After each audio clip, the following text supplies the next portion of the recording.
अस्सलाम वालेकुम। दुरूद शरीफ पढ़ लें।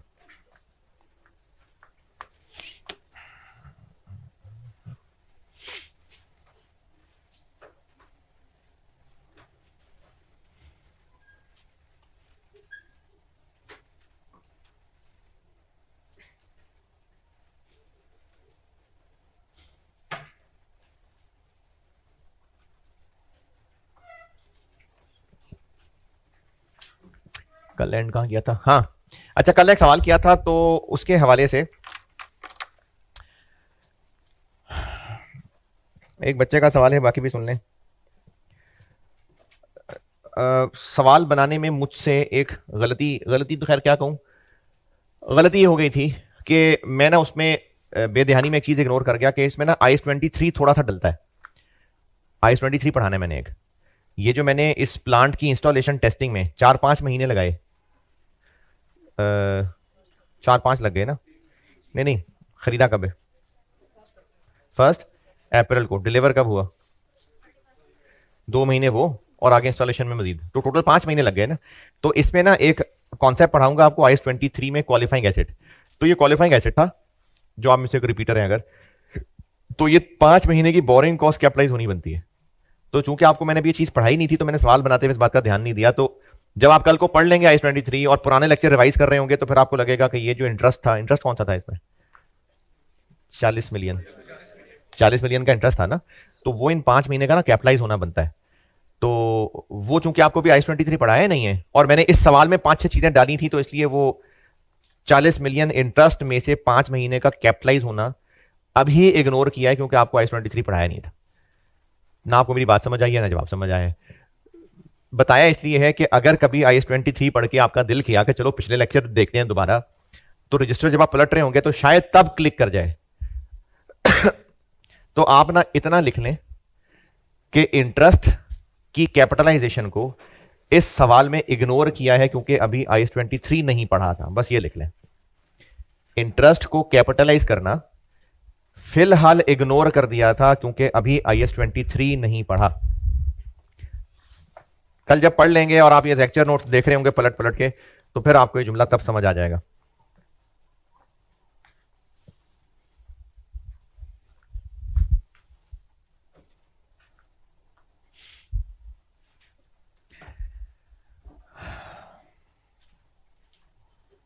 अच्छा, दूसरा एक सवाल किया बच्चे ने, बाकी भी सुन लें, कि मैं जब आपको कल लिस्ट लिखवा रहा था कि कौन से खर्चे शामिल करने हैं, कौन सी आइटम शामिल नहीं करनी, तो उसमें एक मिसाल दी थी सबसे आखिरी, कि हमारी ही एक फैक्ट्री में कुछ पार्ट्स 3 मिलियन के पड़े हुए थे, और फिर दूसरी फैक्ट्री में प्लांट लग रहा था, तो वो पार्ट्स इस्तेमाल हुए। तो एक फैक्ट्री वाले ने दूसरी फैक्ट्री वाले को वो 4 मिलियन के बेचे। प्लांट की कॉस्ट में कितना ऐड होगा? 3 मिलियन ना। हाँ, तो इस पर सवाल ये है बच्चे का कि ये पार्ट्स तो पहले कभी खरीदे थे, पड़े हुए थे ना हमारे पास, तो पहले कभी खरीदे थे, तो वो तो पुरानी बात हो गई। वो तो जब खर्चा किया था तो वो एक्सपेंस बना दिया होगा। तो अब हम प्लांट में क्यों दोबारा ऐड कर रहे हैं? सवाल समझे कि नहीं? नहीं समझे सवाल? नहीं समझे। कल जब लिस्ट बता रहा था, उस लिस्ट में आए, उसमें मैंने ममनुआ आइटम्स में सबसे आखिर में एक चीज इंटर डिपार्टमेंटल प्रॉफिट बताया था, और उसकी कहानी ये बताई थी कि एक बिजनेस के बहुत सारे हिस्से हो सकते हैं, उनमें एक फैक्ट्री में एक प्लांट लग रहा है, इसमें कुछ पार्ट्स यूज हो रहे हैं। ये पार्ट्स इस डिवीजन ए के पास पड़े हुए थे, जो कि इसने कभी कितने के खरीदे थे? 3 मिलियन के। अब वो ये पार्ट्स इसको 4 मिलियन के बेचना चाह रहा है, बल्कि बेच दिए। तो यहां जो प्लांट लग रहा है उसकी कॉस्ट में 4 मिलियन ऐड होगा कि 3 मिलियन ऐड होगा? तो सवाल बच्चे का ये है कि ये 3 मिलियन के पार्ट्स तो बहुत पहले कभी खरीदे होंगे, क्योंकि इसके पास पड़े हुए थे, तो वो तो तभी शायद कहीं एक्सपेंस बन गए हों। तो अब हम उनको उठा के इस प्लांट की कॉस्ट में क्यों ऐड कर रहे हैं? अभी भी नहीं सवाल समझ आया? नहीं, अपने में नहीं ऐड कर रहा, पूरे बिजनेस का प्लांट है ये। सवाल समझे कि नहीं? तो फिर क्या जवाब है इसका? जब वो 3 मिलियन खरीदे थे ना, तो उनको एक्सपेंस नहीं बनाया था, उनको एसेट ही रखा हुआ था। स्पेयर पार्ट्स भी कुछ होती हैं चीज, ये इन्वेंट्री टाइप चीज होती हैं, स्टोर्स, स्पेयर्स। हाँ, जब इनको खरीदा होगा ना, तो उनको इस्तेमाल नहीं किया होगा। इस्तेमाल कर लिया होता तो फिर यहां पे कहां से लाते? रखे हुए थे संभाल के, स्पेयर पार्ट्स टाइप। तो ये ना इन्वेंट्री टाइप की चीज होते हैं, ये एसेट्स होते हैं। तो जब इनको कभी खरीदा था तो वो बुक्स में एक एसेट के तौर पे ही थे, और अब जब वो वहां से निकाल के यहां लगा दिए तो वो वाला एसेट क्रेडिट, प्लांट डेबिट। तो तब उनको एक्सपेंस नहीं बनाया था, वो स्टोर में पड़े हुए थे और स्टोर स्पेयर्स के नाम से ये एक करंट एसेट हुआ करता है, ये उसमें आ रहे थे। तो वहां से निकाल के अब यहां शिफ्ट हो गए तो वो वाला एसेट क्रेडिट हो गया और प्लांट डेबिट हो गया। क्या हुआ? हाँ, इसका कितने का बनेगा? 3 मिलियन। अरे सारा एक ही बिजनेस है ना। ये जब एक बिजनेस के बहुत सारे डिवीजन होते हैं ना, तो इंटरनली उन्होंने एक दूसरे को टारगेट्स दिए होते हैं। एक होती है फाइनेंशियल अकाउंटिंग जो पूरे बिजनेस की होती है, एक होती है इनकी इंटरनल मैनेजमेंट अकाउंटिंग। जब आप सी फैब में भी ये कहीं नहीं है, ट्रांसफर प्राइसिंग का कॉन्सेप्ट होता है कि किसी बिजनेस के जो आपस की ब्रांचेस होती हैं, अगर वो एक दूसरे के साथ ट्रांजेक्शन करें, यानी ये इससे चीजें खरीद लेता है तो ये इससे चीजें खरीद के कहे कि पैसे किस बात के भाई, वो तो बस अपना ही है समझो। तो वो कहेगा जी मैंने तेरी मेहनत से चीजें बनाई थी। टॉप मैनेजमेंट मुझे कहेगी तुमने प्रॉफिट क्यों नहीं कमाया, तो मैंने टॉप मैनेजमेंट को भी तो बताना है ना। तो इंटरनली ये उसको चीजें बेच के ये अपनी सेल रिकॉर्ड कर रहा होगा और वो उसको अपनी परचेज रिकॉर्ड करेगा, लेकिन overall company point of view से ना वो सेल होनी है ना परचेज होनी है। तो आप फाइनेंशियल अकाउंटिंग के अंदर ये इनकी आपस की अकाउंटिंग नहीं पढ़ रहे, ये आपस की अकाउंटिंग होती है, पूरी डिपार्टमेंटल अकाउंटिंग होती है। तो ये लोग आपस में सिर्फ टॉप मैनेजमेंट को दिखाने के लिए कि हम भी तो कुछ परफॉर्मेंस कर रहे हैं ना, तो आपस की हुई ट्रांजेक्शंस को भी रिकॉर्ड करते हैं, लेकिन फाइनेंशियल अकाउंटिंग में वो कुछ नहीं होता। बहुत गहरी बात होगी ना। ये अपने डिपार्टमेंटल अकाउंट्स में कर रहे होंगे इस्तेमाल। एक है फाइनेंशियल अकाउंटिंग जो हम लोग पढ़ रहे हैं, फाइनेंशियल अकाउंटिंग एंड रिपोर्टिंग। एक इनकी कोई इंटरनल रिकॉर्ड्स भी हैं, उसमें वो कर रहा होगा रिकॉर्ड। क्या कर रहा होगा वो आपको डिपार्टमेंटल अकाउंट्स नहीं सिखाए ना, वो है ना कोई अकाउंटिंग होती है उसमें इस्तेमाल हो रहा होगा। अच्छा और क्या पूछा था? ये दो ही बातें पूछी थी, ठीक है। कल सवाल किया था, कॉस्ट पूरी कर दी, ठीक है। कॉस्ट वाली बात खत्म हो गई, अब डेप्रिसिएशन पे। कॉस्ट की डिस्कशन बस पूरी हो गई। डेप्रिसिएशन, अब से ऑनवर्ड बहुत सारी बातें जितनी भी चल रही हैं वो सब अब डेप्रिसिएशन पे चलने लगी हैं।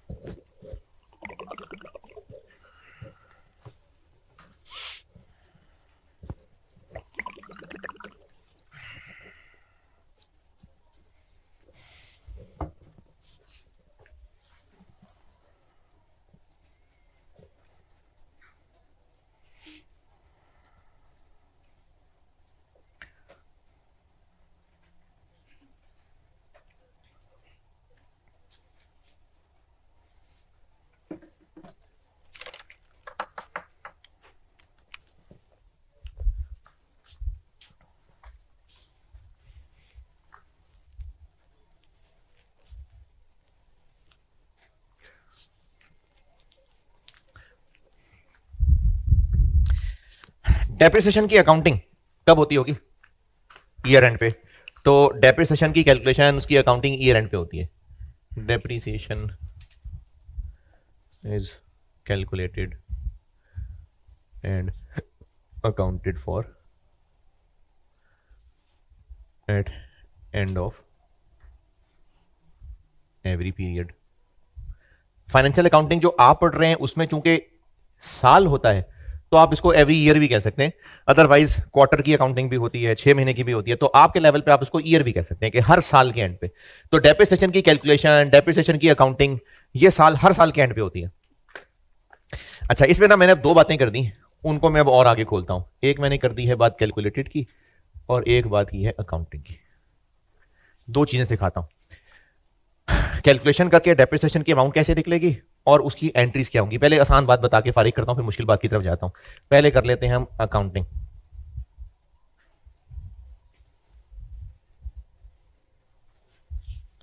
तो ये भी आपने पढ़ी हुई है। हाँ जी, क्या एंट्री होती है डेप्रिसिएशन की? डेप्रिसिएशन डेबिट और एक्यूमुलेटेड डेप्रिसिएशन क्रेडिट या एसेट क्रेडिट? एसेट नहीं क्रेडिट। अच्छा पक्का? यार क्या कहां पढ़ाए हैं आप? लेकिन हाँ, देखें इसमें ना एक है सही तरीका और दूसरा है काम चलाऊ तरीका। तो जो सही तरीका है ना वो यही है जो आप डेप्रिसिएशन डेबिट और एक्यूमुलेटेड डेप्रिसिएशन क्रेडिट। अब इसमें फर्क, लेकिन चूंकि दूसरा तरीका भी सवालों में होगा इस्तेमाल, इसलिए मैं आपको दोनों तरीके बता रहा हूं। एक तरीके को मतलब अगर मैं नाम दे दूं उसको जबरदस्ती, तो हम ये कह देते हैं कि no accumulated depreciation account is maintained, और एक को मैं कह देता हूं कि accumulated depreciation account is maintained.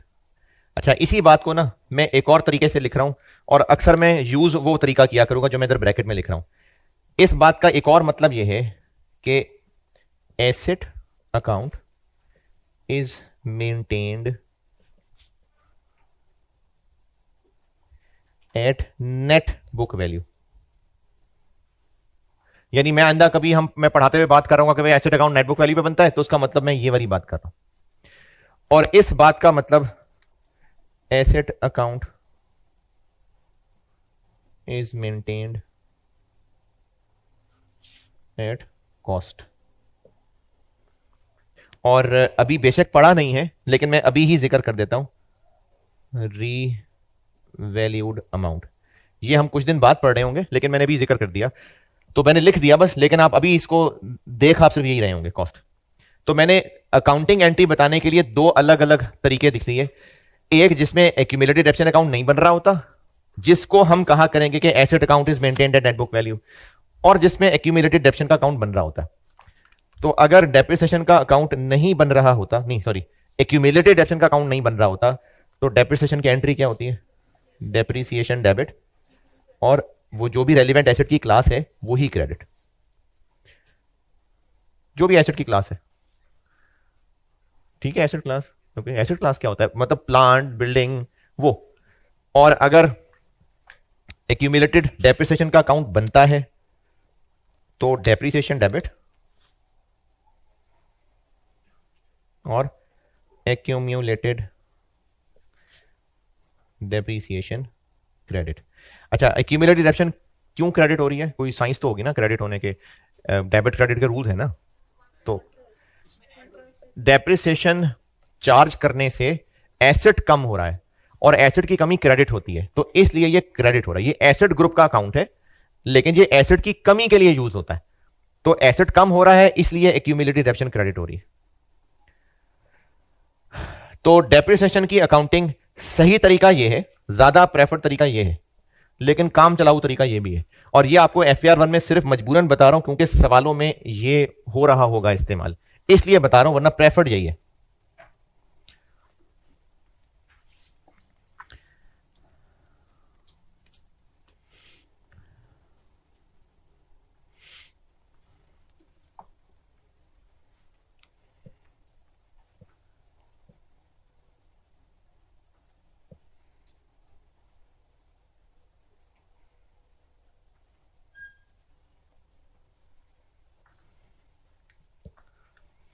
अच्छा, इसकी ये अकाउंटिंग और इसके टी अकाउंट की शक्ल ऐसे ही, बस एक छोटा सा रिकैप देने के लिए एक सादा सा सवाल कराता हूं, और उससे ना कुछ 2-3 कंक्लूजन दिखाता हूं। आपको आता है वो सारा, बस एक रिकैप ला रहा हूं।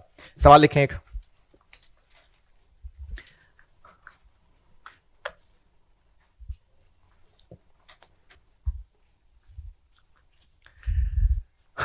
a machine was purchased on 1st January 21 for 500,000, 5 lakh.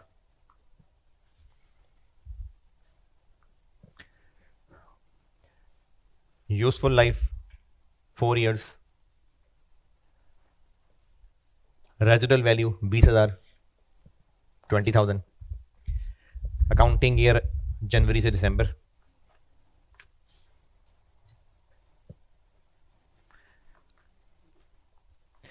Repeat कर रहा हूं, एसेट मशीन की कॉस्ट है 500,000, 4 साल यूजफुल लाइफ है, अकाउंटिंग ईयर जनवरी दिसंबर है, रेजिडुअल वैल्यू 20,000 है, और स्ट्रेट लाइन मेथड है। डेप्रिसिएशन मेथड्स मैंने सारे रिवाइज करवाने हैं आपको, चूंकि आते हैं तो इसीलिए मैं सिर्फ इसका डेबिट क्रेडिट एक बार नजर से गुजारने के लिए तो मेथड का नाम भी ले रहा हूं, स्ट्रेट लाइन मेथड है। मुझसे रिक्वायर्ड है 4 साल की जनरल एंट्रीज,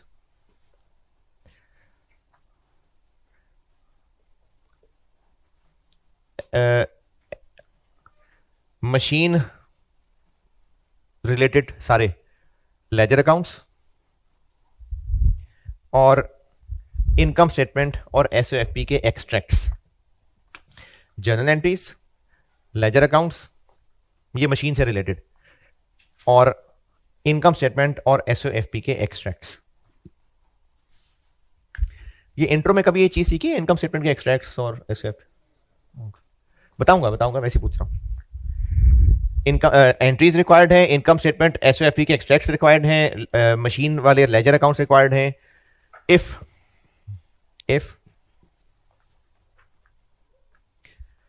के बाद लिखें part A, machine account is maintained at net book value,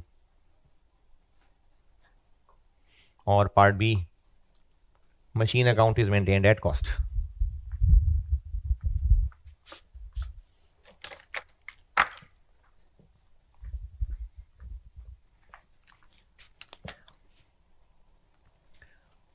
machine account cost पे बन रहा है या मशीन अकाउंट नेटबुक वैल्यू पे बन रहा है?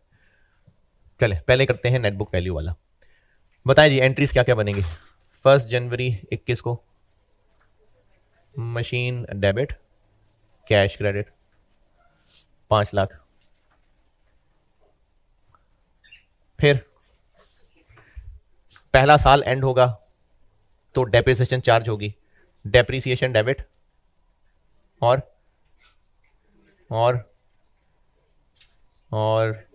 Machine credit. नेटबुक वैल्यू है ना भाई, कितनी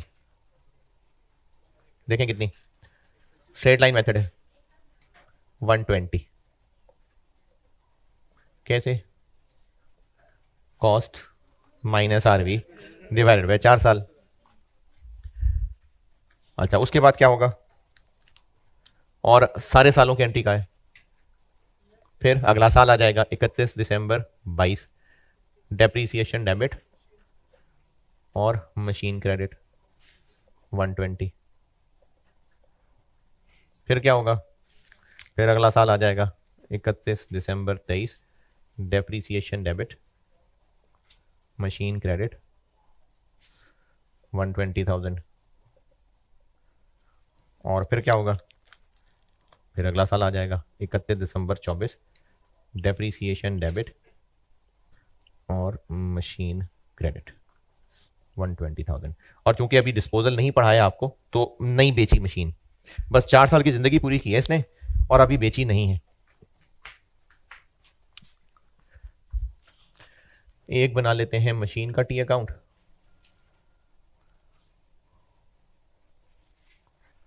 और एक बना लेते हैं डेप्रीसिएशन का।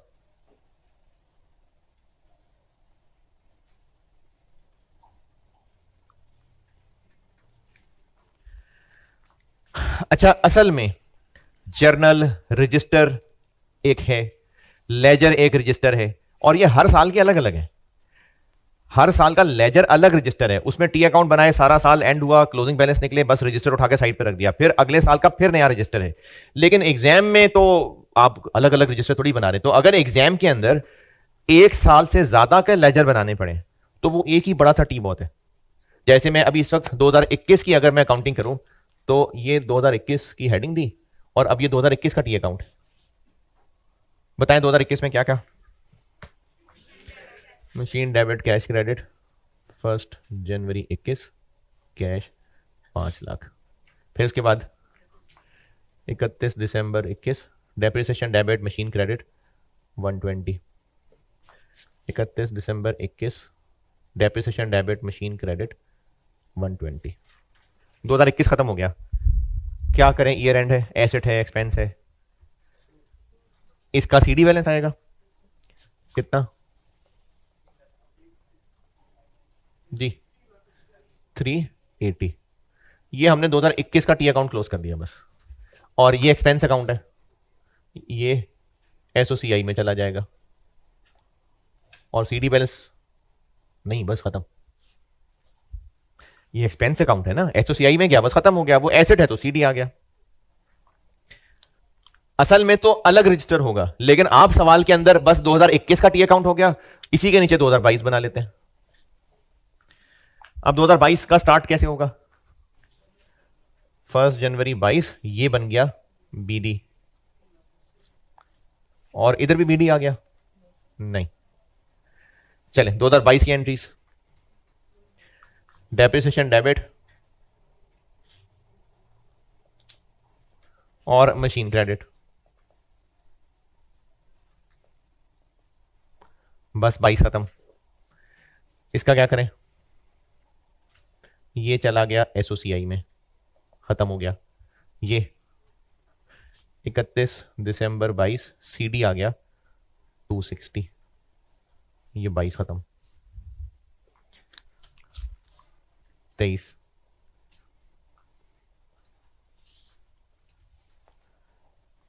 अच्छा मैंने इस सवाल में चूंकि मल्टीपल ईयर्स के टी अकाउंट कहे थे, इसलिए मल्टीपल ईयर के बता रहा हूं।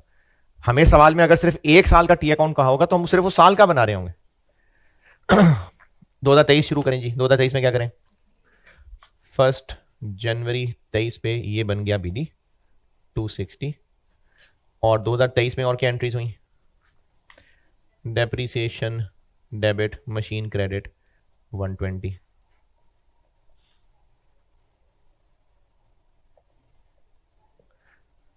दो 2023 भी खत्म हो गया। 31 दिसंबर 23 मशीन में आ गया सीडी कितना? 140। और ये एक्सपेंस था, ये 31 दिसंबर 23 एसओसीआई में चला गया।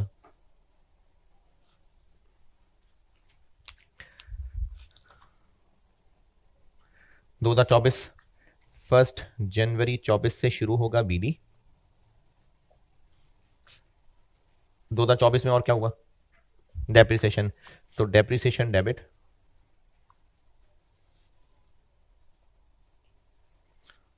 और मशीन क्रेडिट। 2024 भी खत्म हो गया, ये चला गया एसओसीआई में और ये आ गया सीडी कितना? 20,000। ले जी, ये हो गई एंट्रीज और टी अकाउंट।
अच्छा मैंने ना कॉम के 3 कीमती दिन लिए थे, इसलिए ये ना कहना कि समझ नहीं आ रही टी अकाउंट में हो क्या रहा है।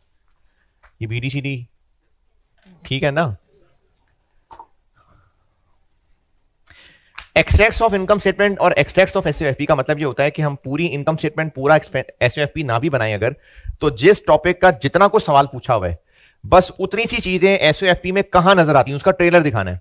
जैसे इस सवाल के अंदर एसओएफपी वाली क्या चीज नजर आ रही है आपको? बस मशीन नजर आ रही है। इसी तरह इनकम स्टेटमेंट वाली क्या चीज नजर आ रही है? डेप्रिसिएशन। तो हम पूरी इनकम स्टेटमेंट बनाने की बजाय हम कहेंगे एक्सट्रैक्ट्स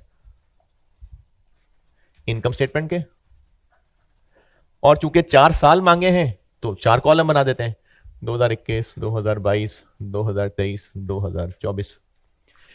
इस सवाल में इनकम स्टेटमेंट से रिलेटेड सिर्फ एक ही चीज है और वो है डेप्रीसिएशन।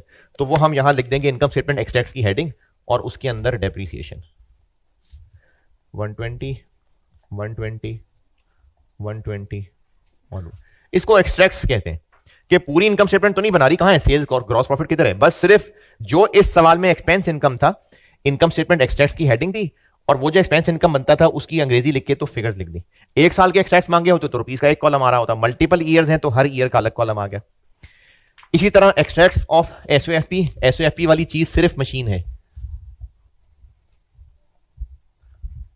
और एसओएफपी के एक्सट्रैक्ट्स में ना ये भी जरूरी होता है कि आप हेडिंग भी लिखें कि कहां इक्विटी में लिखूं मशीन, नॉन करंट एसेट्स में, तो वो जरूर लिखना है।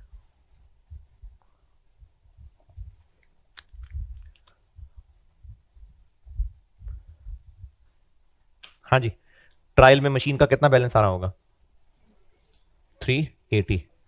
2022 के ट्रायल में 260, 2023 के ट्रायल में 140 और 20।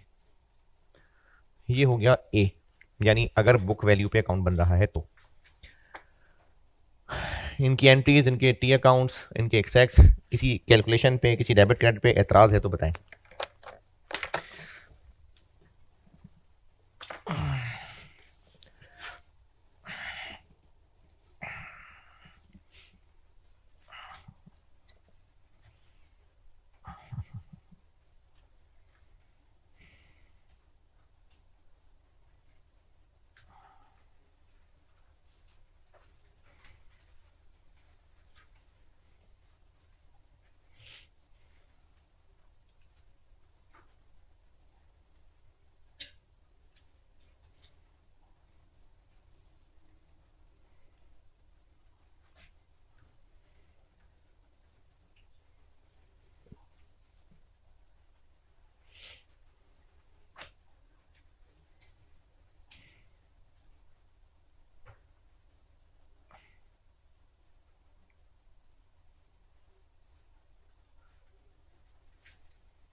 हाँ जी, नोटेड। अब अगर asset account maintained at cost है, जो मैंने इस सवाल का पार्ट बी बनाया था। अच्छा, ये एसओएफपी के एक्सट्रैक्ट्स में कैश नहीं लिखा मैंने, नॉन करंट, करंट एसेट्स लिख देता हूं मैं, इसमें क्या है? कैश की इंफॉर्मेशन पूरी है ही नहीं, सिर्फ एक कैश क्रेडिट ही तो आ रहा है, और कैश कहां है हमें कितना पता कैश कितना है? अगर आप बनाएंगे भी तो कैश की सिर्फ 5 लाख क्रेडिट आ रहा है बस, तो क्रेडिट बैलेंस आ जाएगा कैश का। तो कैश की चीजें है ही नहीं पूरी हमारे पास, इसलिए सिर्फ मशीन का बना सकते थे। अच्छा, अगर एसेट कॉस्ट अकाउंट पे बन रहा है तो एक्यूमुलेटेड डेप्शन अकाउंट है, फिर क्या फर्क पड़ेगा एंट्रीज में? ये आप तो दोबारा ही नोट करेंगे, मशीन की जगह पे एक्यूमुलेटेड डेप्रिसिएशन आ जाएगा, एक्यूमुलेटेड डेप्रिसिएशन।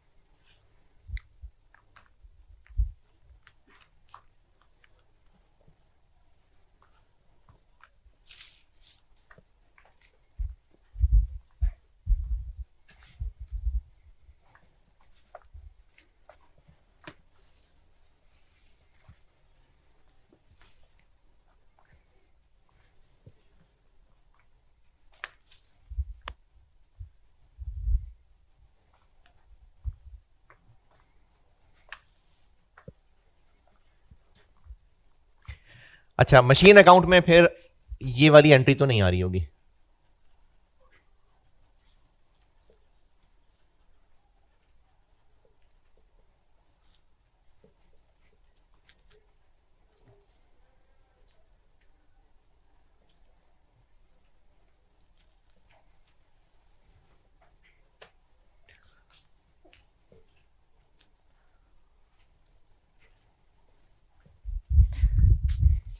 मशीन अकाउंट में पहली एंट्री आ गई 5 लाख की, उसके बाद क्या डेबिट क्रेडिट हो रहा है मशीन अकाउंट में? मशीन अकाउंट में कुछ भी नहीं। तो 2021 का सीडी 5 लाख, 2022 का बीडी 5 लाख, 5 लाख।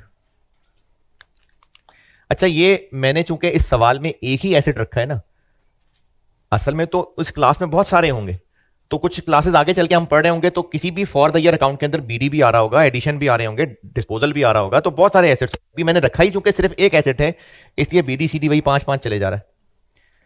2024 में फिर 5 लाख आ गया और फिर वही सीडी। ये क्यों सीडी 5 से कम नहीं हो पा रहा भाई? हुई एंट्री कोई नहीं हो रही तो फिर वो 5 लाख ही रहेगा। और डेप्रिसिएशन के अकाउंट में मशीन की जगह एक्यूमुलेटेड डेप्शन आ रहा होगा।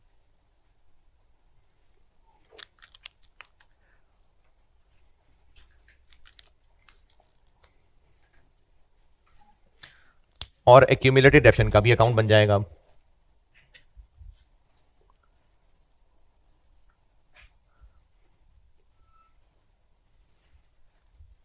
दो 2021 में, हाँ जी, एक्यूमुलेटेड डेप्शन का टी अकाउंट 2021 में क्या हो रहा है? 31 दिसंबर 21, डेप्रीसिएशन डेबिट एक्यूमुलेटेड डेप्शन क्रेडिट 120। कौन सा ग्रुप है ये एक्यूमुलेटेड डेप्शन? इसलिए इसका सीडी बैलेंस होगा, इसलिए सीडी बैलेंस आएगा इसका। एसेट ग्रुप है ना, इसलिए सीडी बैलेंस आएगा। ये एक्सपेंस ग्रुप था, इनकम स्टेटमेंट में खत्म होता जा रहा है। 2022 चूंकि पिछले साल सीडी था तो ये बीडी बन जाएगा। फिर क्या होगा? फिर 31 दिसंबर 22, डेप्रिसिएशन डेबिट एक्यूमुलेटेड डेप्शन क्रेडिट 120। फिर 31 दिसंबर 22 पे सीडी आ जाएगा 240। फिर 2023 के टी अकाउंट में बीडी 1 जनवरी 23 बीडी आ गया 240। फिर 23 में क्या हुआ? Depreciation debit accumulated डेप्शन credit 120। 23 खत्म हो गया, 31 दिसंबर 23 सीडी बन गया 360। फिर 2024 ये हो गया बीडी। फिर 24 में क्या हुआ? 31 दिसंबर 24 डेप्रिसिएशन डेबिट एक्यूमुलेटेड डेप्शन क्रेडिट, और 24 भी खत्म हो गया, तो 31 दिसंबर 24 सीडी 480। ये हो गए टी अकाउंट्स।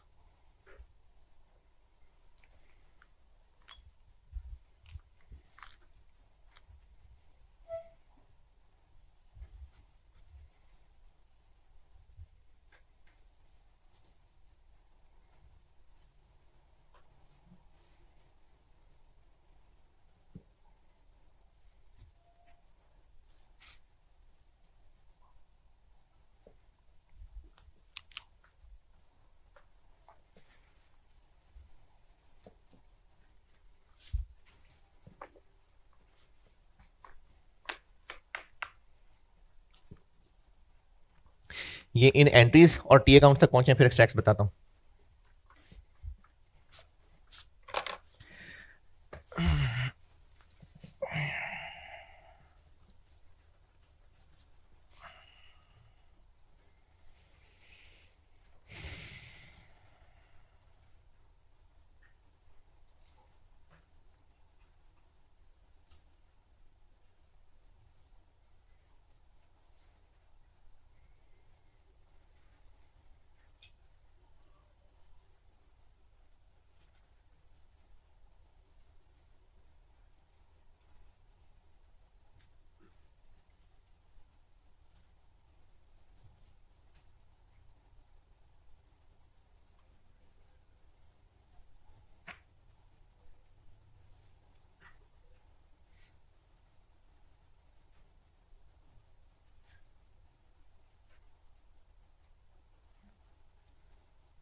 हाँ जी, टी अकाउंट तक नोटेड।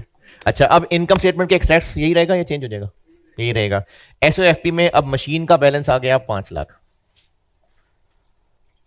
और एक्यूमुलेटेड डेप्शन भी एसेट ग्रुप ही है, तो वो भी यहीं पर ही प्रेजेंट होगा, लेकिन क्रेडिट बैलेंस है इसलिए इसमें से माइनस होके 2021 का बैलेंस 120, 2022 का बैलेंस 240, 2023 का बैलेंस 360, 480, और इसमें से माइनस करके प्रेजेंट हो रहा होगा तो ये 380, 260, 140 और 20।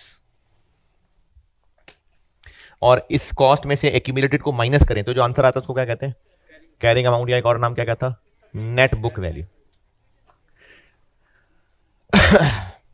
अच्छा, इस एक्सरसाइज कराने का मकसद एक तो आपको टी अकाउंट की शक्ल दिखानी थी कि एक्यूमुलेटेड का भी बीडीसीडी है, एसेट का भी बीडीसीडी है, डेप्रिसिएशन का नहीं है बीडीसीडी।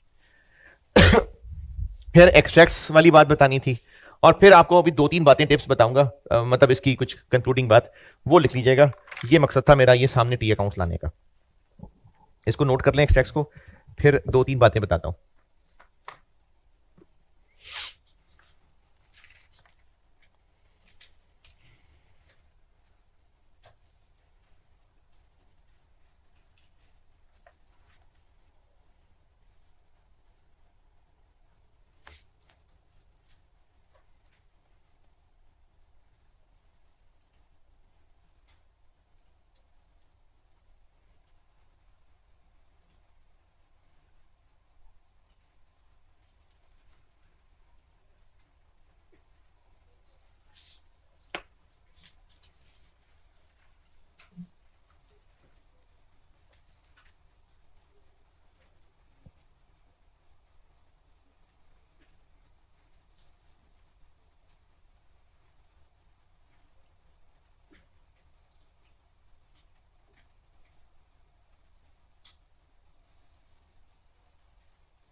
जी यहां तक नोटेड।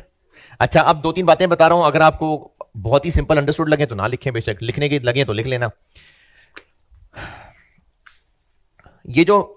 ये वाली फिगर निकल रही है, ये वाली, इसको हम क्या कह रहे हैं, कैरिंग अमाउंट या नेट बुक वैल्यू।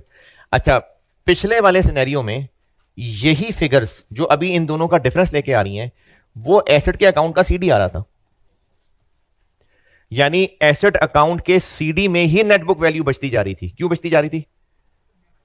क्योंकि उसमें हम लोग डेप्रिसिएशन एसेट में ही क्रेडिट करते जा रहे थे, इसलिए उसकी मैंने हेडिंग लिखी थी asset account is maintained at net book value, क्योंकि उसमें सीडी बचता जा रहा है नेट बुक वैल्यू, और इसमें एसेट अकाउंट में सीडी क्या बच रहा है, कॉस्ट, इसलिए मैंने इसकी अंग्रेजी बोली थी asset account is maintained at cost.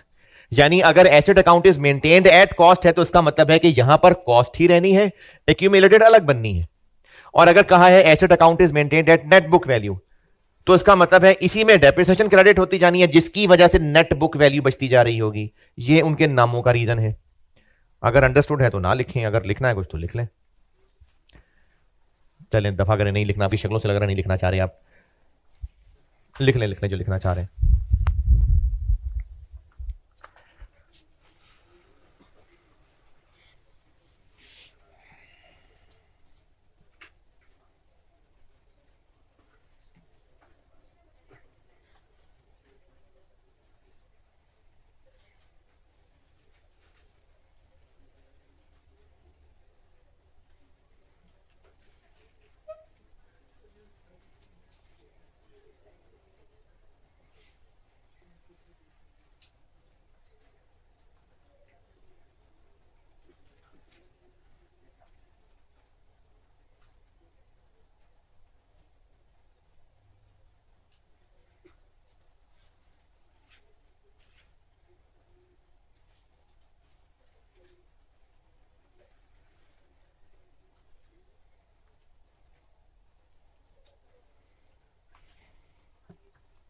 अच्छा दूसरी बात, यह भी नाम से पता चल ही रहा है, लेकिन फिर भी अगर आप लिखना चाहें तो, वैसे तो नाम से पता चल रहा है। इस अकाउंट में 3 साल गुजरने के बाद सीडी बैलेंस आ रहा है 360, एक साल की डेप्शन कितनी है, तो 3 की कितनी हो गई, इसलिए इसको एक्यूम्युलेटेड डेप्शन अकाउंट कहते हैं, कि इस अकाउंट में जो सीडी आ रहा होता है वो उस वक्त तक की सारी डेप्रिसिएशन आ रही होती है, क्योंकि इसमें क्रेडिट होती जा रही है और फिर वो बीडीसीडी बन के शामिल होती जा रही है, इसलिए इसको एक्यूम्युलेटेड डेप्शन अकाउंट भी कहते हैं।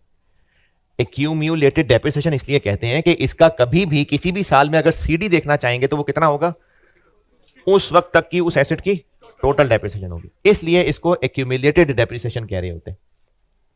ये बात भी दिल ना हो लिखने का तो ना लिखें, लिखना चाहे तो लिख लें।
तीसरी बात, जब एक एसेट फुली डेप्रिशिएट हो चुका होगा, क्या मतलब फुली डेप्रिशिएट हो चुका, उसकी लाइफ कंप्लीट हो गई, जितनी डेप्शन चार्ज होनी थी हो गई, तो फुली डेप्रिशिएट होने के बाद उस एसेट की बुक वैल्यू कितनी बच गई होगी, उसकी रेजिडुअल वैल्यू के बराबर बच गई होगी। यानी जब एसेट फुली डेप्रिशिएट हो चुका होगा तो उसकी नेट बुक वैल्यू उसकी रेजिडुअल वैल्यू के बराबर आ रही होगी। यह भी नहीं दिल लिखने का। जब कोई एसेट फुली डेप्रिशिएट हो चुका होगा at end of useful life, तो उसकी net book value residual value के बराबर आ रही होगी।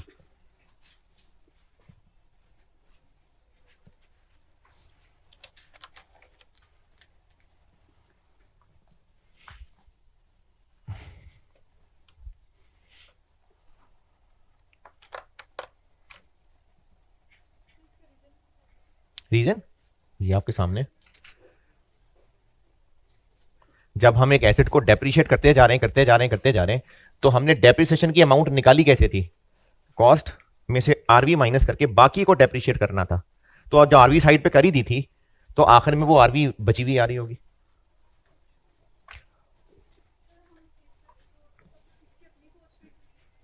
एसेट की अपनी कॉस्ट पे। हम्म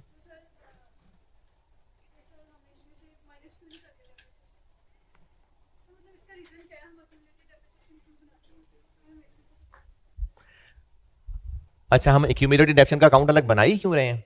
अच्छा, सेल्स और सेल रिटर्न्स का अकाउंट अलग अलग क्यों बनाए?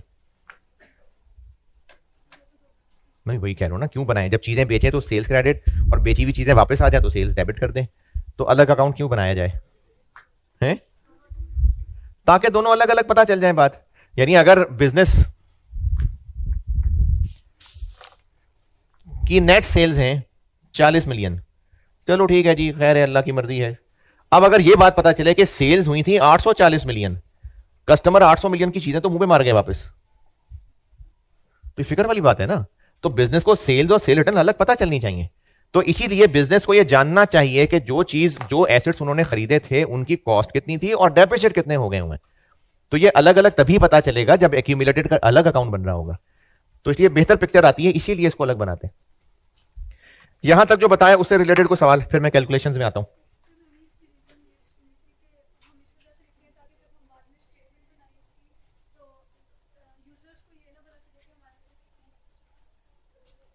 ये ना पता चले, मतलब उनको ना पता चले कि कितने डेप्रिशिएट हो गए? नहीं बताना होता है उनको। बताना होता है। जब मैं आपको इसके डिस्क्लोजर्स पढ़ाऊंगा तो उसमें अलग नजर आता है कि डेप्रिसिएशन कितनी है और कॉस्ट कितनी है। बताना होता है, छुपानी नहीं होती, बताना होता है। कैलकुलेशंस में जाता हूं उससे पहले इस debit credit T account BD CD कोई बचपन की भी कंफ्यूजन है तो पूछ लें। हाँ हाँ बोले।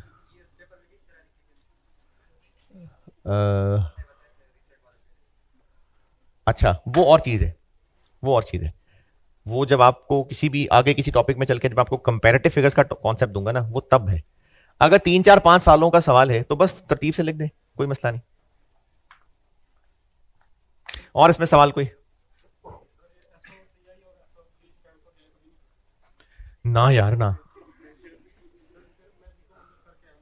अच्छा, एसओसीआई होती है स्टेटमेंट ऑफ कंप्रिहेंसिव इनकम। और ये क्या चीज है, इसको मैं ना कुछ चैप्टर्स के बाद इसको खोलूंगा और तफसील से कि ये कंप्रिहेंसिव इनकम क्या होती है। अभी फिलहाल जब तक मैं इसकी डिटेल में नहीं जाता तब तक आप इसको इनकम स्टेटमेंट भी कह सकते हैं। एसओएफपी होती है स्टेटमेंट ऑफ फाइनेंशियल पोजीशन, और इसको बैलेंस शीट भी कहते हैं।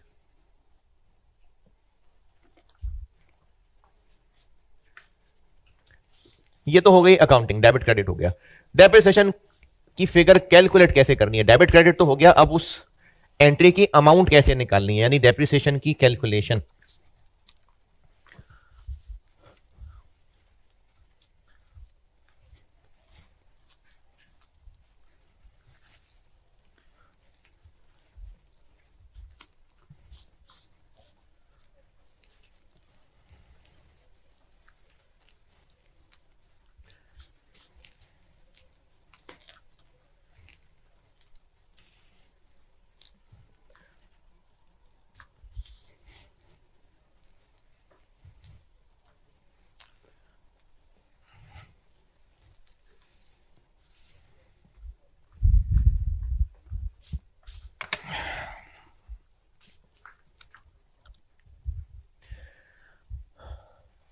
कैलकुलेशन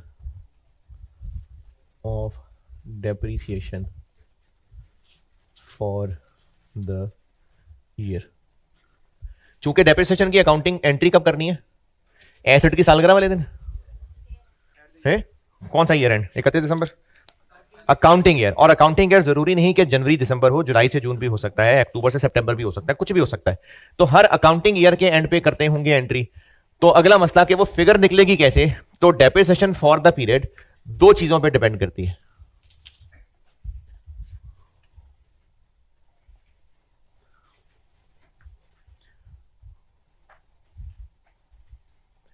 एक चीज जिसको मैं कह लेता हूं डेप्रिसिएशन मेथड, और एक चीज को हम कह लेते हैं चार्ज पॉलिसी। ये इंट्रो में पढ़ा है, फुल ईयर बेसिस और फुल ईयर, ठीक है। एक होते हैं डेप्रिसिएशन मेथड्स और एक चीज होती है चार्ज पॉलिसी। तो ये दो चीजें मिला के डिसाइड करती हैं कि डेप्रिसिएशन फॉर द पीरियड कितनी है। पहले पढ़ते हैं डेप्रिसिएशन मेथड्स, और ये आपने पढ़े हुए हैं। मैं सिर्फ रिवीजन के लिए फार्मूले दोबारा लिख रहा हूं, वरना आपने बचपन जवानी चलो बचपन लगाया हुआ है इस पे।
Depreciation methods,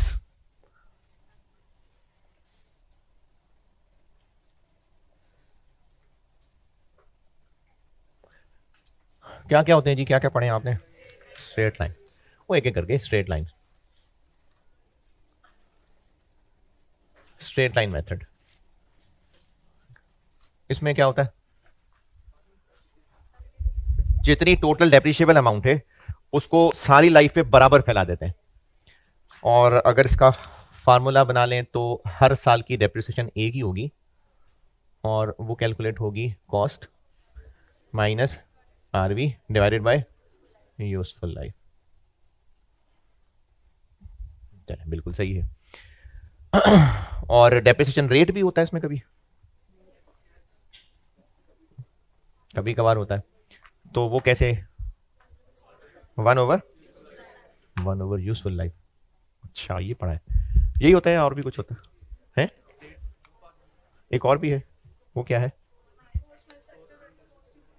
cost minus residual value, cost minus RV, आगे divided by cost into useful life.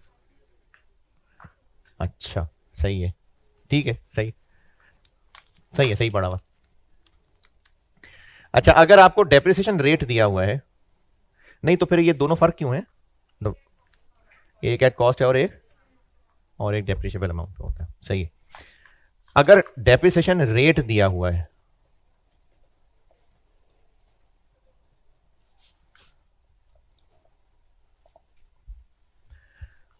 तो फिर डिपेंड करता है कि वो रेट क्या है। अगर तो रेट बेस्ड ऑन कॉस्ट है,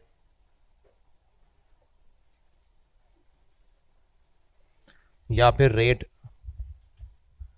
बेस्ड ऑन डेप्रिशिएबल अमाउंट, और इनमें से बाय डिफॉल्ट कॉस्ट वाला होता है, ठीक है। तो अगर बेस्ड ऑन कॉस्ट वाला रेट है तो एनुअल डेप्शन कैसे निकाल लें? वो जो रेट दिया हुआ है वो कॉस्ट से मल्टीप्लाई कर लें, और अगर डेप्रिसिएशन का rate based on depreciable amount है तो फिर एनुअल डेप्रिसिएशन कैसे निकालें? डेप्रिशिएबल अमाउंट जो कि ये होगी ना, इनटू डेप्शन रेट। सही है जी, को नई बात तो नहीं बता दी?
ये noted.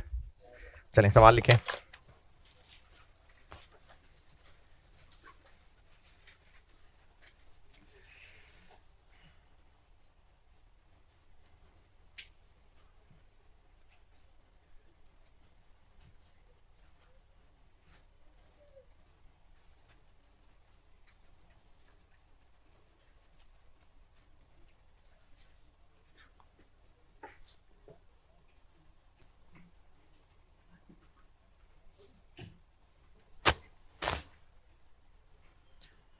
Cost of asset, cost of asset 400 million,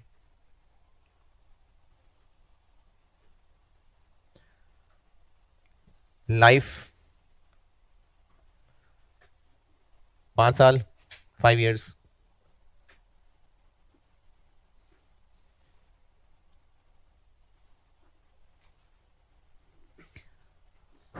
RV 40 million,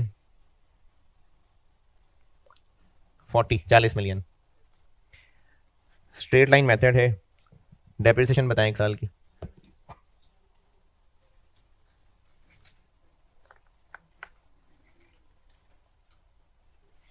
हाँ जी 72, ठीक है 72।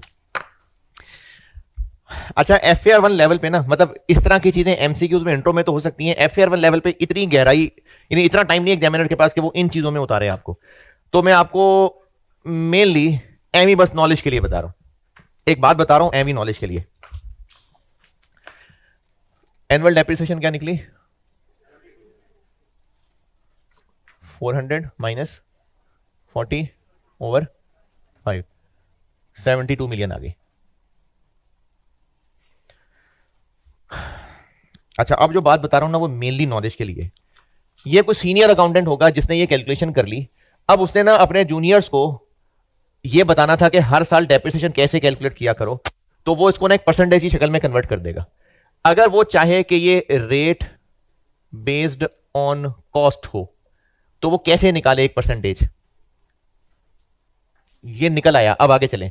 सीनियर अकाउंटेंट अपने जूनियर को बताना चाह रहा है कि बस ये परसेंटेज बस लगा दिया करना कॉस्ट के ऊपर, तो वो परसेंटेज कैसे कैलकुलेट करे वो सीनियर अकाउंटेंट? 72 को बेस्ड ऑन कॉस्ट 400 पे डिवाइड करे, कितना आया? 18%। अच्छा और अगर वो चाह रहा हो कि नहीं नहीं ये तो बच्चा परेशान हो जाएगा, वो कहना चाहे कि मैं तुम्हें एक रेट बता रहा हूं, वो तुमने ना डेप्रिशिएबल अमाउंट पे लगाना है, तो वो रेट कैसे निकाल के दे? हाँ जी 72 को डिवाइड करे किससे? 360 से, कितना आ गया? 20%। आपको अगर यूज करना भी हुआ तो सवाल वाला आपको 18 या 20 दे देगा। ये तो मैं वैसे नॉलेज के लिए पीछे की कहानी बता रहा हूं, ये एमी मैंने कहानी बताई है। आपके लेवल पे मैक्सिमम क्या, या तो वो लाइफ देगा ताकि आप कैलकुलेशन करें, या फिर रेट दे देगा, और जो रेट दे रहा होगा या तो वो बेस्ड ऑन कॉस्ट है या बेस्ड ऑन डेप्रिशिएबल अमाउंट है, तो आपका काम है बस उस रेट को अप्लाई करना। मैं तो सिर्फ पीछे की कहानी नॉलेज के लिए बता रहा हूं कि ये निकला कैसे होगा, है जी। अच्छा अब अगर आपको यह बात समझ आई है अगर, तो फिर नॉलेज के लिए एक और बात बताता हूं। ये 18% कैसे निकला भाई?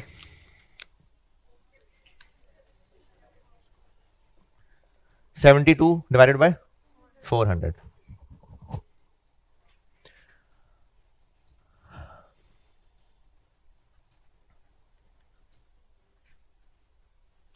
और ये 20% कैसे निकला?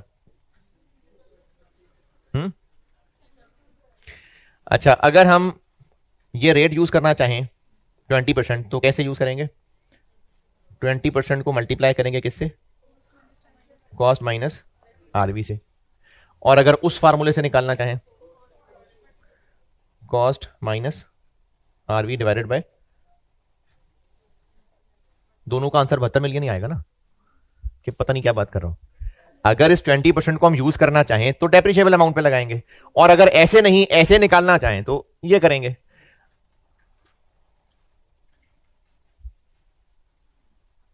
नहीं सही है कि नहीं? तो पीछे क्या रह गया? 20% is equal to 1 over useful life. यानी अगर हम डेप्रिसिएशन रेट निकालना चाहें तो ऐसे निकाल सकते हैं, लेकिन ये सिर्फ तब की बात है जब ये है तो ऐसे निकाल सकते हैं। अच्छा, यही हरकत ऊपर करते हैं। अगर मैं 18% को यूज करना चाहूं तो कैसे करें? इस पे डेप्शन निकालना चाहूं तो 18% इंटू कॉस्ट तो 72 मिलियन आ जाएगा। और अगर वो ऊपर वाले रास्ते से चलना चाहूं तो कॉस्ट माइनस आरवी ओवर, ठीक है। और अगर ये नहीं पता तो इधर ले जाए, तो कॉस्ट को इधर ले जाए तो बन जाएगा cost minus RV over cost into useful life. लेकिन ये सिर्फ तब है अगर बेस्ड ऑन कॉस्ट है तो, ये सिर्फ तब है। तो आप जो भी फार्मूले बोल रहे थे वो ये दो फार्मूले थे ना, ये बोल रहे थे ना, तो ये सिर्फ तब है अगर बेस्ड ऑन कॉस्ट हो। तो वो मैंने आपको बस बना के दिखाया कि कैसे बने हुए हैं, और अगर बेस्ड ऑन डेप्रिशिएबल हो तो मैंने बस बना के दिखाया। तो अगर ऊपर से जा रहा है तो जाने दें।